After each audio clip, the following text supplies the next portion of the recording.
आज का टॉपिक जो था that is pertaining to light and its phenomenon. अब हम लाइट की बात कर रहे हैं, लाइट चैप्टर की बात कर रहे हैं, तो firstly we will have the concept of optics. तो ऑप्टिक्स कल हमने पढ़ा, ये क्या है? That is a branch of physics. that deals with the light and its phenomena. Very good. Physics that deals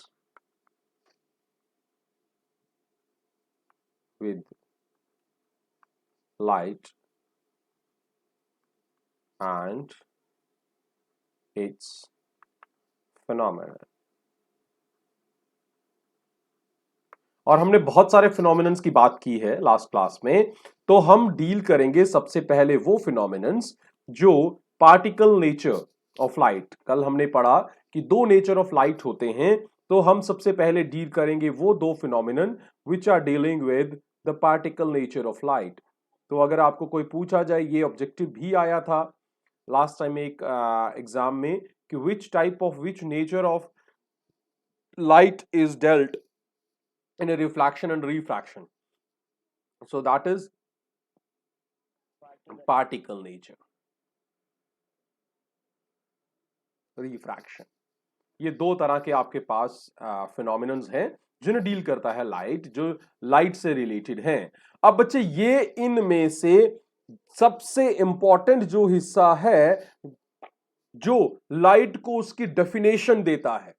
light की डेफिनेशन आपने कल मुझे बताई कि energy that enables us to see, energy जो हमें देखने में मदद करती है, helps us to see, helps us to view, give us the scene, give us the vision, that energy is known as your light.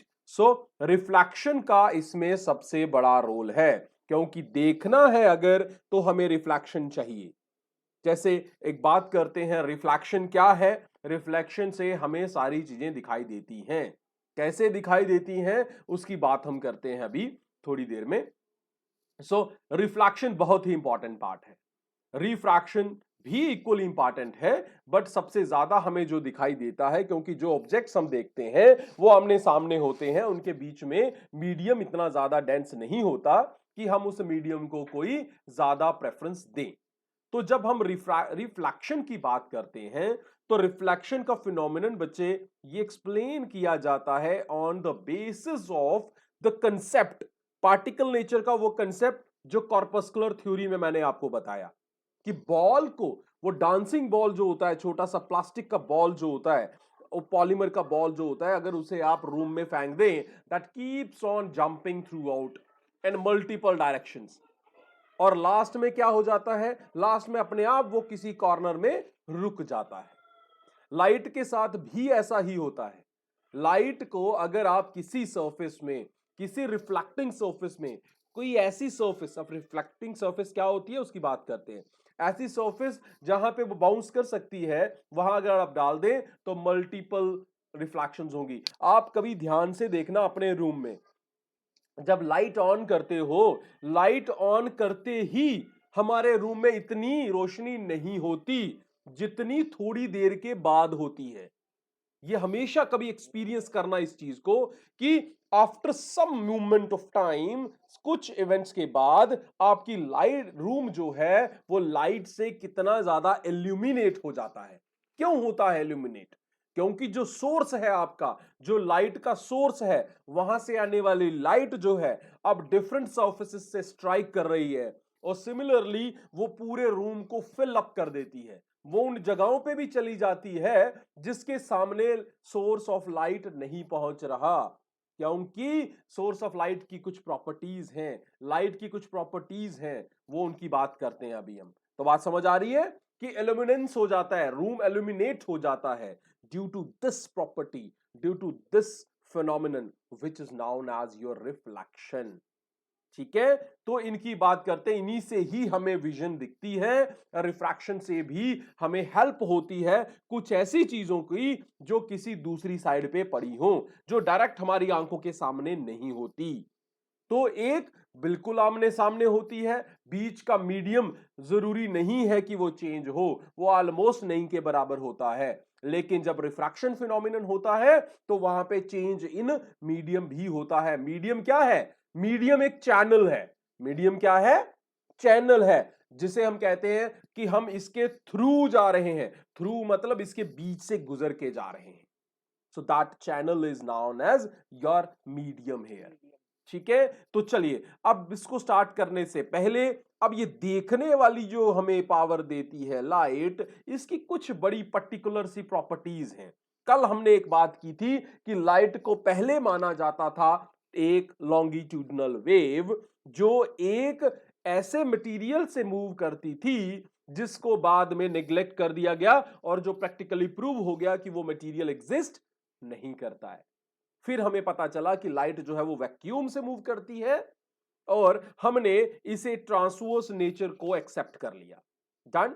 तो लाइट जो है, एक तो आपको पता लग गई कि ये क्या है, that moves in, that propagates in the form of transverse wave. ठीक है, दूसरी चीज, इसकी प्रोपगेशन की स्पीड जो है वो फास्टेस्ट लिमिट है। It is having the fastest value of its velocity. So velocity जो है, लाइट जो है, वेलोसिटी, वेलोसिटी ऑफ या स्पीड ऑफ लाइट, वेलोसिटी या स्पीड ऑफ लाइट जिसे आप कहते हो, that is the fastest value of possible speed. और कितनी वैल्यू है बच्चे इसकी? That is equal to 3 into meter per second, या आप कह सकते हो 3 इंटू 10 की पावर 5 किलोमीटर पर सेकेंड। ठीक है बच्चे, तो इस तरह से आप, ये सबसे बड़ी वैल्यू है। ठीक है, तो इतनी ज्यादा वैल्यू जो है ये मूव नहीं, कोई भी पॉसिबिलिटी अभी तक नहीं है। जब तक ये पॉसिबिलिटी नहीं है तो बहुत सारी ऐसी थ्योरीज जो हैं वो हम एक्सप्लेन नहीं कर पा रहे। अगर आप फिजिक्स को कभी अंदर से पढ़ोगे तो बहुत सारी बच्चे पुरानी थ्योरीज हैं, पुराने साइंटिस्ट जो थे उन्होंने बहुत सारी ऐसी थ्योरीज दे दी हैं कि जिसके बारे में, जैसे आप बात करते हो टाइम ट्रेवल की, ठीक है, कि हम इनविजिबल हो जाएंगे, ये चीजें हैं, आप टाइम के एक पॉइंट से आप फ्यूचर में जा सकते हो। बहुत सारी ऐसी हाइपोथेटिकल कंसेप्ट्स दे चुके हैं साइंटिस्ट, बट उनमें लिमिट है एक, उनमें लिमिट ये है कि वी शुड हैव, अभी तक जो लिमिट है that is the speed of light. अगर हम स्पीड ऑफ लाइट को अप्रोच कर जाते हैं then your time travel is possible, but still now we haven't achieved this value, we are not having any reason नहीं है हमारे पास। इन सर्टेन एक्सपेरिमेंट्स, बहुत सारे ऐसे एक्सपेरिमेंट्स हैं जेनेवा या बहुत सारे ऐसी जगहों पे, बहुत सारी ऐसी लैब्स हैं जो कंसिक्यूटिवली, बहुत सारे कलेक्टिवली डिफरेंट एक्सपेरिमेंट्स को जो है वो काम कर रहा है, जिनमें एक बहुत बड़ा जो एक्सपेरिमेंट वो प्रूव करना चाहते हैं that is the concept of big bang. ठीक है, दूसरा स्पीड ऑफ लाइट। मीन्स ये वो दो ऐसे कंसेप्ट हैं जिनके ऊपर वो काम कर रहा है, which is related to the origin of universe. और last year there was a scientist from India who is also involved in these experiments.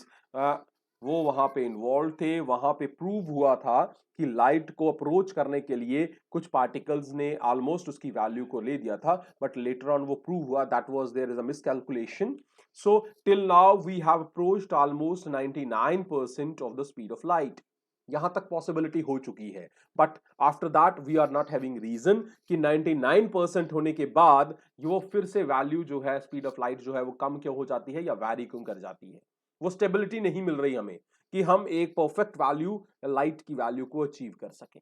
ठीक है भाई, अब आपको बहुत सारी ऐसी चीजों के आंसर यहां से मिल चुके हैं कि लाइट की स्पीड सबसे ज्यादा फास्ट है, इसीलिए जो थंडरिंग होती है, थंडरिंग में फ्लैश Yes, sir. पहले आती है।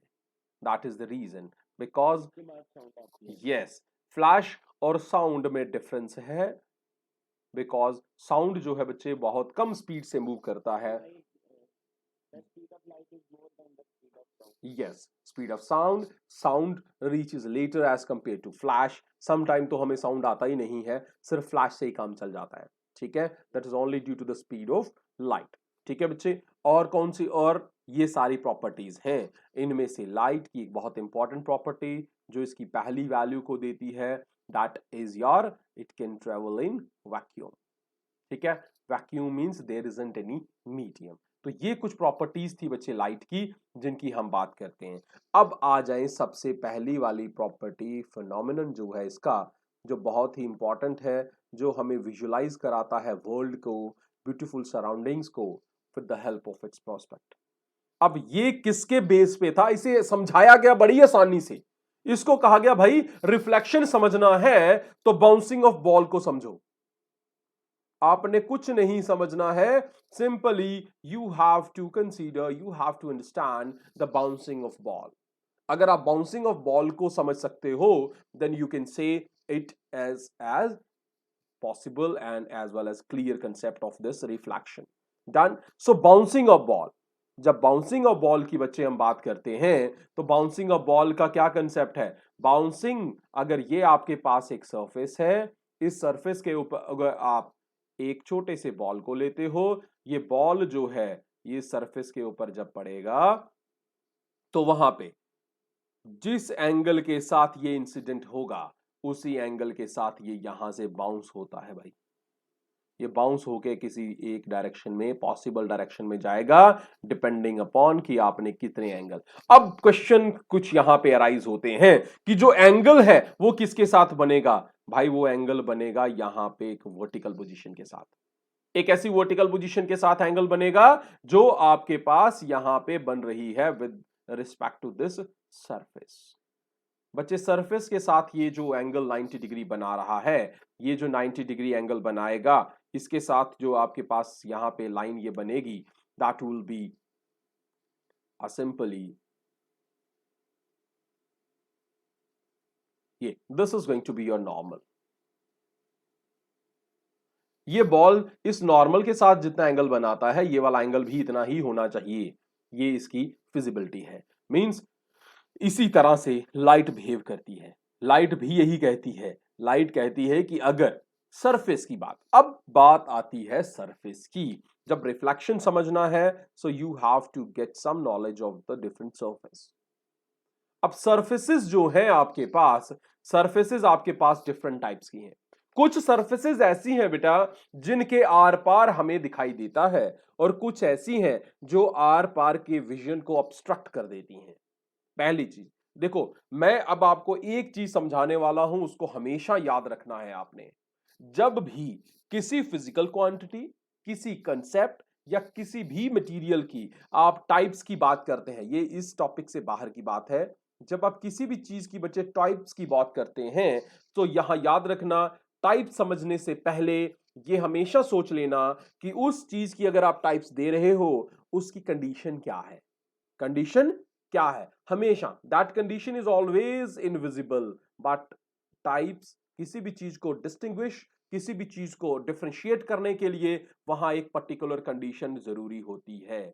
जिस तरह से आपको कोई बोले भाई क्लास में कितने, how many types of students are there in the class, having a class 10th.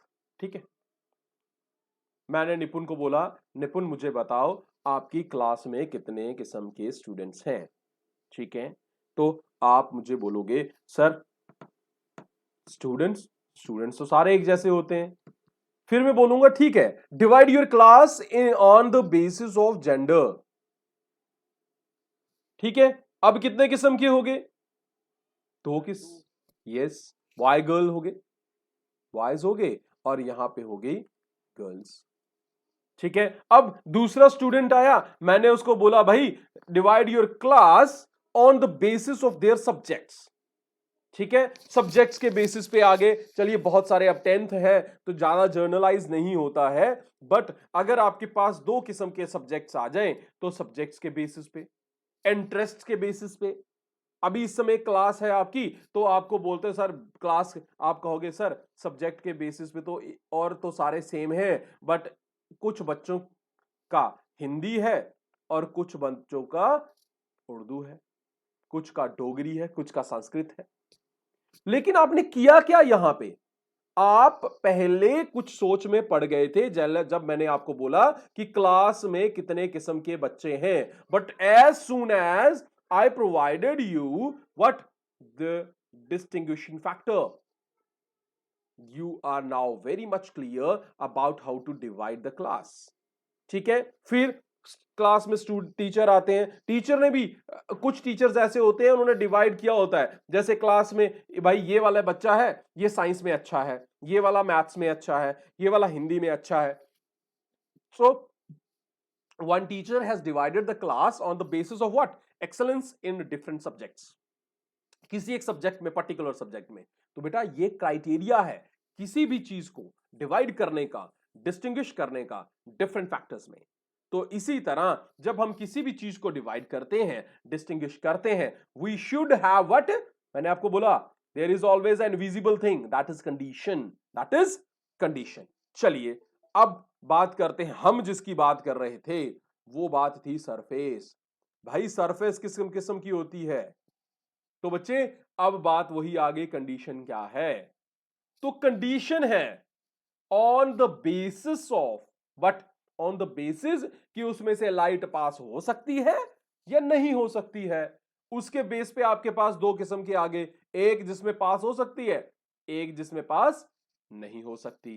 One will be transparent, translucent भी होता है ना? यस बेटा. दूसरा विल बी ट्रांसलूसेंट. बेटा ट्रांसलूसेंट की तो यस यही तो होगा, ओपेक. ठीक है, ट्रांसपेरेंट एक में दिखता है, एक में नहीं दिखता है. ठीक है, अब दूसरा on the basis of the smoothness of surface. एक सरफेस, यस, आप कहते हो रेगुलर है. रेगुलर है मतलब स्मूथ सरफेस है, प्लेन है, या कह सकते हो द सरफेस इज पॉलिश्ड. ठीक है. नंबर 2 इर्रेगुलर है.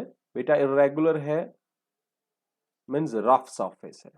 Rough surface.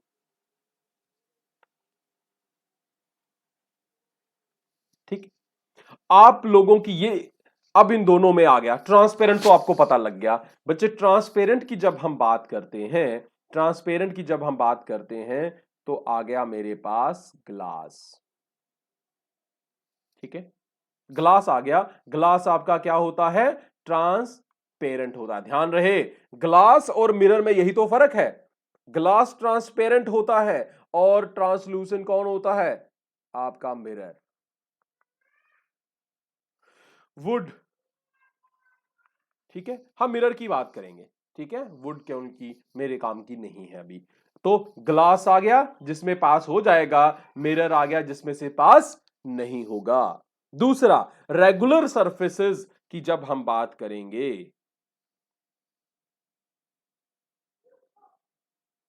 देखिए कभी भी सरफेस इस तरह से होती है. ठीक है, कोई भी सरफेस. Yes sir. ठीक है बेटा, हम क्या करते हैं, हम इसके ऊपर पॉलिश फिल करते हैं. वो पॉलिश जो होती है इन खड्डों में फिल हो जाती है. ये जो इरेगुलरिटीज हैं इनमें ये पॉलिश फिल हो जाती है और इस सरफेस को बना देती है स्मूथ. तो ओरिजिनली हमारे पास जो सरफेस थी वो पहले क्या थी? एक इरेगुलर सरफेस थी. ये मैंने इसको पॉलिश करते कर दिया, स्मूथ कर दिया. तो रेगुलर सरफेस वो होती है बेटा जिसमें ऑलमोस्ट निग्लिजिबल इरेगुलरिटीज होती हैं. जो पार्टिकल्स हैं उनके बीच में स्पेस कम होता है, मतलब ऑलमोस्ट जीरो स्पेस होता है. अगर स्पेस हो तो हम उसे पॉलिश करके, पेंट करके उसको फिल अप कर देते हैं. बट इरेगुलर सर्फेसेस जो होती हैं वो उनको पेंट नहीं किया गया होता है, उनके बीच में रेगुलरिटीज होती हैं. सरफेस पे नॉर्मल जो होते हैं, बेटा देखो अब साइंस में हम किस तरह से रेगुलरिटी और इरेगुलरिटीज चेक करेंगे. हमारा सीधा कंसेप्ट है, अगर किसी सरफेस पे बनाए गए नॉर्मल्स पैरेलल नहीं हैं, क्या है? बनाए गए नॉर्मल्स. यस, अगर सरफेस के ऊपर ये नॉर्मल्स में ड्रॉ कर रहा हूं, all these normal they are parallel. लेकिन इसके ऊपर इसका नॉर्मल इधर जा रहा है, इस वाले का नॉर्मल इधर जा रहा है, इस वाले का नॉर्मल कहीं इधर जा रहा है, इस वाले का नॉर्मल कहीं इधर जा रहा है। They are having what, they are having the multiple directions. आपके पास नॉर्मल जो हैं उनकी डायरेक्शंस अलग अलग हैं। ये इस पे नॉर्मल ड्रॉ किया, इसकी डायरेक्शन ये है, इसकी ये है, इसकी ये है, इसकी ये है। They are having multiple directions. अब आप बोलोगे सर हम नॉर्मल्स क्यों देख रहे हैं? क्योंकि मैं बात कर रहा हूं इस समय रिफ्लेक्शन की। तो जब मैं रिफ्लेक्शन की बात की तो मैंने कहा भाई रिफ्लेक्शन समझना है तो किसको समझो, बाउंसिंग ऑफ बॉल को समझो। और मैंने आपको बताया जब बाउंसिंग ऑफ बॉल की करते हैं, बॉल बाउंस होने के बाद कितने एंगल पे जाएगा वो डिपेंड करता है नॉर्मल की डायरेक्शन पे। ठीक है, यहां इस केस में नॉर्मल सबका सेम है, तो अगर एक एंगल में मैं डालूंगा तो सभी सेम डायरेक्शन में जाएंगे बॉल्स। लेकिन यहां पे क्या है, इधर वाले का एंगल इधर है तो बॉल कहीं इधर जाएगा, इसका एंगल कहीं इधर है, तो बॉल जो है वो पर्टिकुलर डायरेक्शन में नहीं जाएंगे। ठीक है, इसलिए जब आप क्रिकेट खेलते हो आप पिच को क्या कर देते हो, स्मूथ कर देते हो, सरफेस को प्लेन कर देते हो, ताकि सभी अगर 10 के 10 बॉलर सेम एंगल पे बॉल डालेंगे तो सबका बॉल सेम डायरेक्शन में जाएगा। ठीक है, क्योंकि एंगल जाएगा with respect to normal. Surface है स्मूथ, स्मूथ सरफेस पे नॉर्मल्स हैं पैरेलल, तो चाहे आप बॉल करवाओ चाहे दूसरा स्टूडेंट करवाए, both of them they are having same angle after bouncing. ठीक है, तो बच्चे अब बाउंसिंग को हम इंटरस्पेक्ट कर रहे हैं किसकी हेल्प से, with the help of light. So जब लाइट की बात करते हैं तो लाइट को अब हम समझेंगे इन द फॉर्म ऑफ लाइट रे। किसकी हेल्प से, लाइट रे की हेल्प से। समझ आ गया बाउंसिंग क्या थी, समझ आ गया सरफेसेस क्या थी।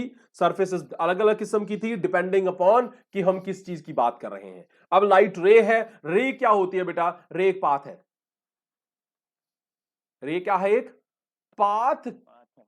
कौन सा पाथ है, जिसको लाइट फॉलो करती है।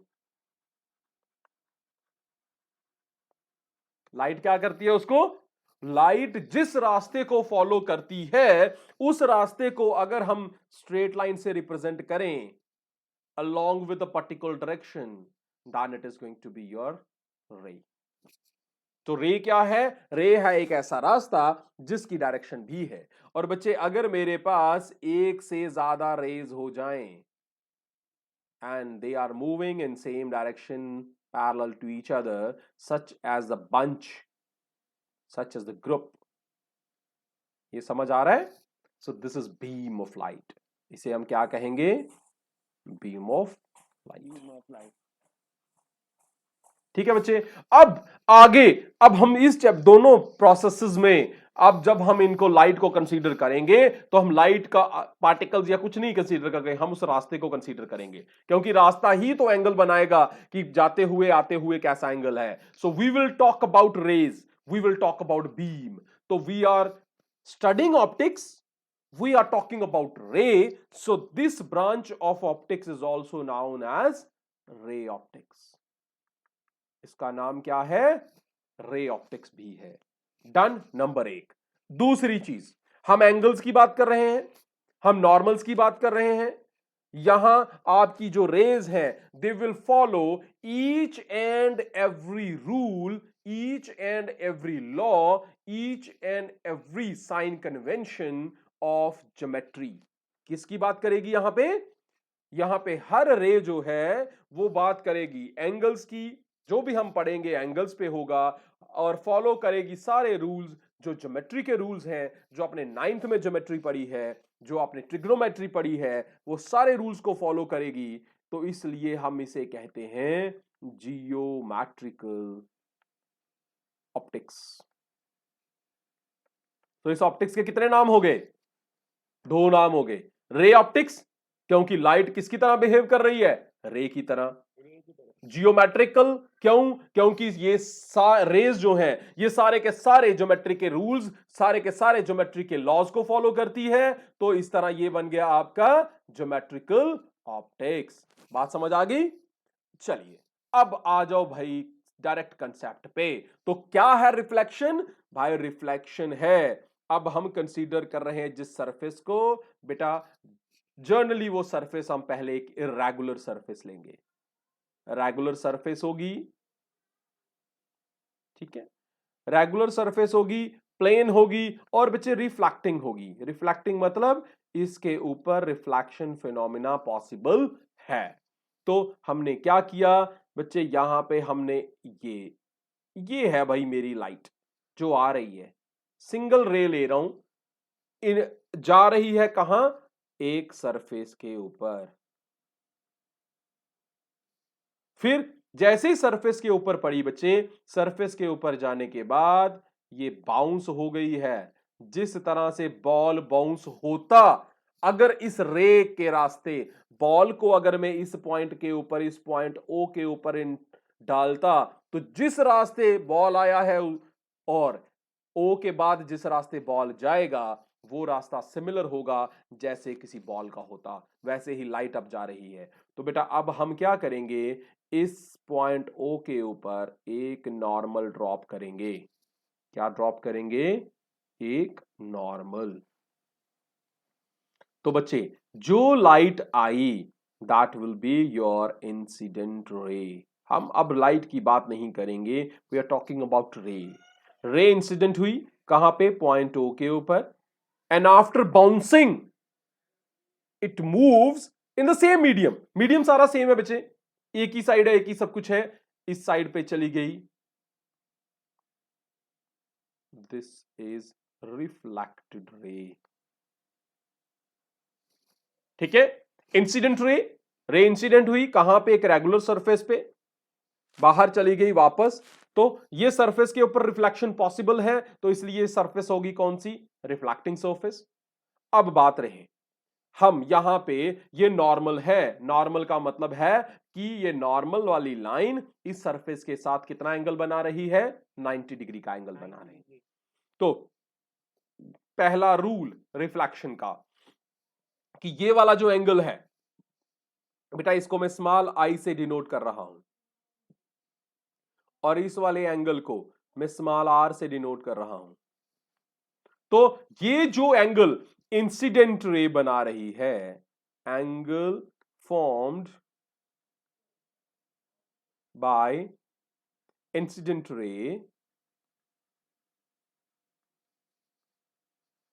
विद नॉर्मल,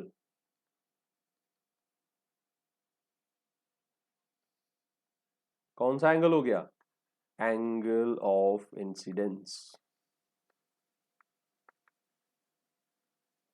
और डिनोट कर रहे हैं एंगल आई से। छोटा वाला आई क्यों लिया, बोलोगे सर बड़े वाला ले लो, डालना भी आसान है, क्योंकि बच्चे मोस्टली हमारी तरफ से कोशिश होनी चाहिए कि जिन चीजों को, जिन वैल्यूज को हम चेंज कर सकते हैं, मींस जो वेरिएबल्स हैं, variables should be literally, they should be represented in small values. ठीक है, स्मॉल अल्फाबेट से हमें रिप्रेजेंट करना चाहिए हर उस वैल्यू को जिसे हम आसानी से चेंज कर सकते हैं। कांस्टेंट शुड बी, कुछ कांस्टेंट्स हैं जिनको हम रिप्रेजेंट ही स्मॉल से करते हैं, दैट इज डिफरेंट थिंग, वो स्टैंडर्ड कांस्टेंट है। जैसे वैल्यू ऑफ जी है, जी स्मॉल जी है, तो वो तो कांस्टेंट है सबके लिए, उसके लिए तो उसकी जगह तो हम यहां पे मैं किसी भी एंगल को जी वैल्यू नहीं दे सकता। ठीक है, तो मोस्टली कोशिश होनी चाहिए जिस वैल्यू को हम चेंज कर सकते हैं that should be represented with the help of small alphabets. तो दूसरा आ गया एंगल,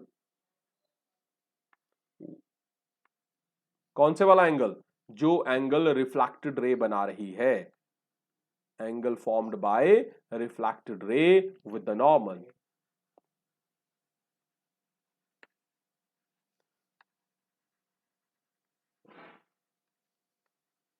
ये कौन सा हो गया आपका, एंगल ऑफ, यस। तो हम पहले से ही पढ़ रहे हैं कि ये दोनों बराबर होंगे, तो पहला रूल जो है बेटा वो यही कहता है कि angle I is equal to angle R. ठीक है, तो लॉज क्या है, सिंपल लॉज, लॉज होते क्या है, रूल्स तो होते हैं बेटा, वो जो चीज हम समझा रहे हैं वो इन चीजों को फॉलो करेगी। तो लॉज ऑफ रिफ्लेक्शन क्या है कि angle of incidence will be equal to angle of reflection, पहला रूल ही यही है। ठीक है, दूसरा, दूसरा रूल क्या कहता है भाई, दूसरा रूल कहता है कि वो छोड़ो बात क्या कहता है, पहले समझने की कोशिश करो कि नॉर्मल और सरफेस एक दूसरे पे क्या है, 90 डिग्री है।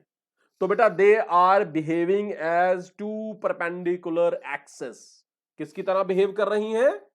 To perpendicular axes. One axis is represented with the help of surface, second is represented with the help of normal. तो एक्चुअली एट पॉइंट ओ के ऊपर इंटरसेक्शन हो रहा है दो म्यूचुअली परपेंडिकुलर लाइंस का, दो म्यूचुअली परपेंडिकुलर एक्सिस का. तो ये आगे पीछे सारा का सारा क्या बन रहा है? ये बन रहा है एक प्लेन. क्या बन रहा है? एक प्लेन. ये सरफेस आपकी एक प्लेन बन रही है. तो इस प्लेन में कौन कौन है? प्लेन में कौन कौन है? एक इंसिडेंट रे है, incident ray and reflected ray. ठीक है.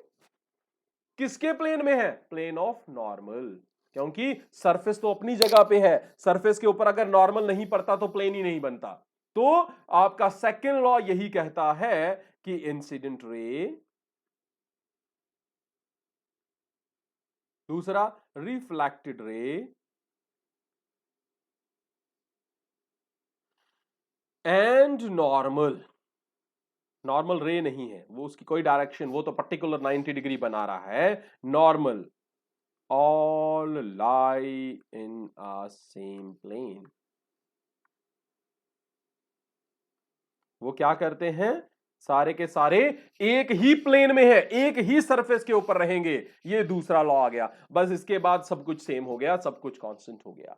अब अगर ध्यान से आप देखो तो बेटा अगर एंगल आई और एंगल आर बराबर हैं, एंगल आई और एंगल आर बराबर हैं, क्या बच्चे ये वाला एंगल और ये वाला एंगल बराबर होंगे निपुण? If angle I is equal to angle R, whether this angle marked by the cross मान लीजिए A और angle B, whether angle A is equal to B. कैसे? क्यों? Yes sir. क्यों? सर क्योंकि सर 90 डिग्री में जितना एंगल आई बनाएगा उतना ही आर बनाएगा, और जो रिमेनिंग का एंगल बचेगा वो 90 से माइनस करके क्यों आएगा? 90 माइनस आई होगा और ये भी 90 माइनस आर होगा. तो ये सिमिलर होंगे. ये बातें आपने समझनी है, ये याद रखनी है. ये आगे 12th में जब आप रे का दूसरा हिस्सा, लाइट का दूसरा हिस्सा पढ़ोगे, दैट इज वेव नेचर, वहां पे आपको रे से बात नहीं करनी है. आपने एक और एंगल, एक और डायरेक्शन से बात करनी है. और वहां पे एंगल ऑफ इंसिडेंस ये वाला आई नहीं होगा, एंगल ऑफ इंसिडेंस आपका 90 माइनस आई होगा. बात समझ रहे हो? वहां पे एंगल नॉर्मल के साथ नहीं बनते हैं, वहां पे एंगल किसके साथ बनेंगे? सरफेस में. तब हो सकता है आपको ये बात याद आए. ठीक है, तो इसलिए समझना बहुत जरूरी है. तो ये बात समझ आ गई आपको? रिफ्लेक्शन का कंसेप्ट समझ आया आपको? ठीक है, तो रिफ्लेक्शन आपका आ गया कि दो रूल्स आपने समझ लिए कि एंगल ऑफ इंसिडेंस रिफ्लेक्शन के बराबर होगा और तीनों चीजें जो है एक सेम प्लेन में होंगी. तो अब वो सरफेस जिसके ऊपर ये सारा कुछ हो रहा है वो सरफेस हो गई रिफ्लेक्टिंग सरफेस. ठीक है, लेकिन ये बात हमने तब की जब सरफेस कौन सी थी? रेगुलर थी. ठीक है, अगर सरफेस रेगुलर ना हो, अगर सरफेस रेगुलर ही ना हो, मींस कौन सी सरफेस हो? इर्रेगुलर. तब बेटा इर्रेगुलर सरफेस पे रिफ्लेक्शन होगी जरूर, बट कौन सी रिफ्लेक्शन होगी? डिफ्यूज्ड. कौन सी रिफ्लेक्शन होगी? डिफ्यूज. क्योंकि लाइट अगर किसी जगह पे पड़ रही है वो तो टकरा के वापस आएगी आएगी, लेकिन कहां से, किस डायरेक्शन में आएगी वो देखते हैं. कि सिंपल एक एग्जांपल लेते हैं. ये नॉर्मल सरफेस है, मैं थोड़ा बड़ा कर रहा हूं इर्रेगुलर को समझने के लिए. बेटा यहां पे देखिए ये लाइट रेज आ रही हैं. These light rays, sorry, they always fall in the form of parallel beams. तो बेटा after reflection they will again move along the same direction. ठीक है, इंसिडेंस होने के बाद. अब बच्चे यहां पे मेरी बीम जो है, मेरी पैरेलल लाइट यहां पड़ी. ठीक है, दूसरा जो इसका आएगी तो बीम पैरेलल ही मेरी वाली भी.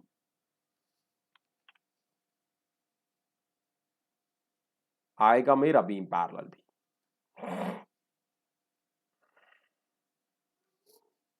अब इसका नॉर्मल इधर बन रहा है, ये इधर जाएगी. इसका नॉर्मल कहीं इधर बन रहा है, ये इधर जाएगी.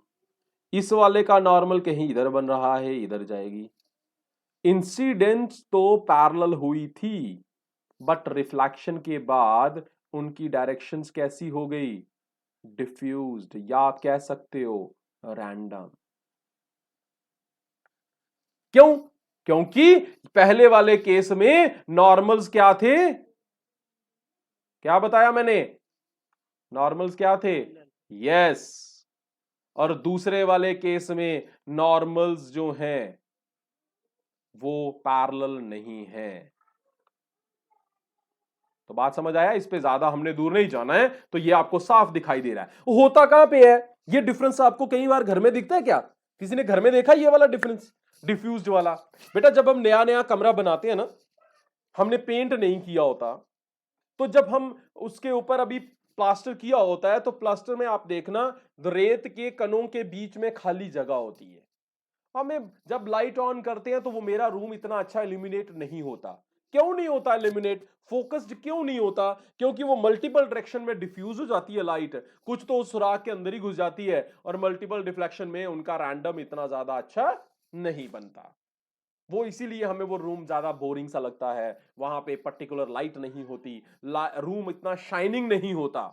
लेकिन वहीं पे जब हम उस पे वॉल पुट्टी करते हैं या पेंट करते हैं, वी फिल ऑल दोज इररेगुलरिटीज।